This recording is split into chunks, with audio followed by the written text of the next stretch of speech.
வணக்கம் ஐயா. பரவச நிலையை அடைவது எப்படி? அதாவது நீங்கள் எந்த மெடிடேஷன் பண்ணாலும் ஒரு பரவச நிலை ஏற்படும். அதனால் பரவச நிலைக்கும் மெடிடேஷனுக்கும் ரொம்ப நெருங்கிய தொடர்பு இருக்குது. நீங்கள் எந்த மெடிடேஷன், யார் சொன்ன மெடிடேஷனாக இருந்தாலும் சரி, எந்த மெடிடேஷன் பண்ணாலும் நல்லா கரெக்டாக பண்ணினீங்கன்னு சொன்னால் கொஞ்சம் பரவச நிலை ஏற்படும். அதுவே கூட போதும். இப்போ நான் வந்து என்ன சொன்னால், நான் என்னுடைய இதுகளை தியானம்னுட்டு ஒரு புக்கு போட்டிருக்கிறோம். அந்த தியானங்கிற புக்கில்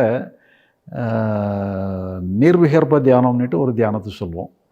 நான்கிற உணர்வு தான் கடவுளே நான்கிற உணர்வாக இருக்குதுங்கிற மாதிரி ஒரு நம்பிக்கையோடு நீங்கள் அந்த நான்கிற உணர்வுலையே பற்றி பிடிச்சிங்கன்னு சொன்னால் அந்த பரவச நிலை ஏற்படுங்கிற மாதிரி என்னுடைய லைஃப்பில் நான் கண்டுபிடிச்சி, அந்த பரவச நிலை வந்து என்னை விட்டு போக மாட்டேன்னு சொல்லி அவ்வளவு அதிகமான அளவில் பிடிச்சிக்கிட்டது. ஒரு அளவுக்கு மேலே போன பிறகு அது என்னன்னு சொன்னால் அது ஒரு உபாதையை கூட கொடுக்க ஆரம்பிச்சிது.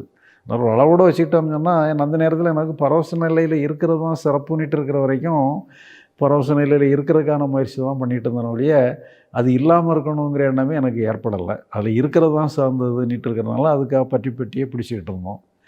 பிறகு தான் நினைச்சோன்னா பரவச நிலை வந்து அப்படி ஒரு டெம்பரரியாக இருந்துட்டு போனால் தப்பு இல்லை, பெர்மனண்ட்டாக பிடிச்சிக்கிட்டா சரியில்லை, அது வந்து நம்ம அடைய வேண்டிய உச்சமான நிலை கிடையாதுன்னுட்டு பிறகு தெரிஞ்சதுனால பிறகு அதுலேருந்து விலகிட்டோம்.